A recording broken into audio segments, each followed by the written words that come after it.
खरगोश और मेंढक की कहानी। एक बार कुछ जंगली कुत्ते खरगोश के एक झुंड का पीछा कर रहे थे। सभी खरगोश अपनी जान बचाने के लिए अंधाधुंध भागे जा रहे थे। किसी तरह वे जंगली कुत्तों का शिकार बनने से बच सकें और एक सूखी झाड़ी के पीछे जा छिपे। भागने के कारण सभी थके हुए थे, जान पर आने के कारण डरे हुए थे और अपने जीवन के बारे में सोचकर दुखी थे। कुछ देर गहरी सांस लेकर जब वे सामान्य हुए तो अपनी स्थिति पर चर्चा करने लगे। एक खरगोश बोला, मित्रों, क्या जीवन मिला है हमको। हम कितने छोटे, तुच्छ और निरीह प्राणी हैं। न हमारे पास हिरन जैसे सींग है, न हमारे पास बिल्ली जैसे तेज पंजे। शत्रु पीछे पड़ जाए तो भागने के सिवाय हमारे पास कोई चारा नहीं रहा। ईश्वर ने घोर अन्याय किया है हमारे साथ। संसार की सारी विपदा हमारे सिर पर डाल दी है।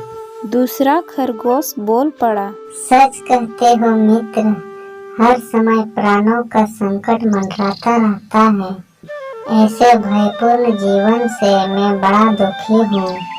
जीवन लीला समाप्त करने का मन करता है।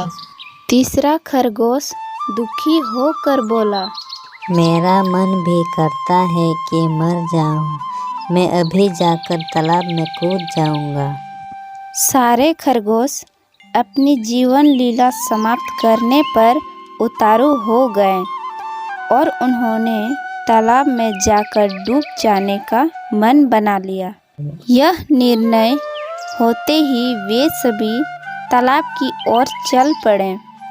वे जिस तालाब पर पहुँचे वहाँ कई मेंढक रहते थे। वे सभी उस समय तालाब के किनारे बैठकर आराम कर रहे थे। जैसे ही उन्होंने खरगोश के कदमों की आहट सुनी, वे सभी मेंढक तालाब में कूद गए। तालाब में कूदकर अपने प्राण देने गए खरगोश मेंढकों को देखकर रुक गए। एक खरगोश बोला, मित्र, देखा तुम सबने, ये मेंढक हमसे डरकर पानी में कूद गए। इसका अर्थ समझे। इसका अर्थ यह है कि इस संसार में हमसे भी छोटा और निरीह प्राणी है। वे हमारा मुकाबला नहीं कर सकते। वे हमसे डरते हैं, लेकिन फिर भी वे अपना जीवन जी रहे हैं।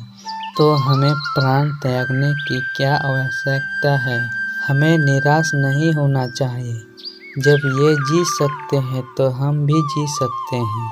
सभी खरगोश इस बात पर सहमत हो गए और जीवन त्यागने जा विचार त्याग कर वापस लौट गए।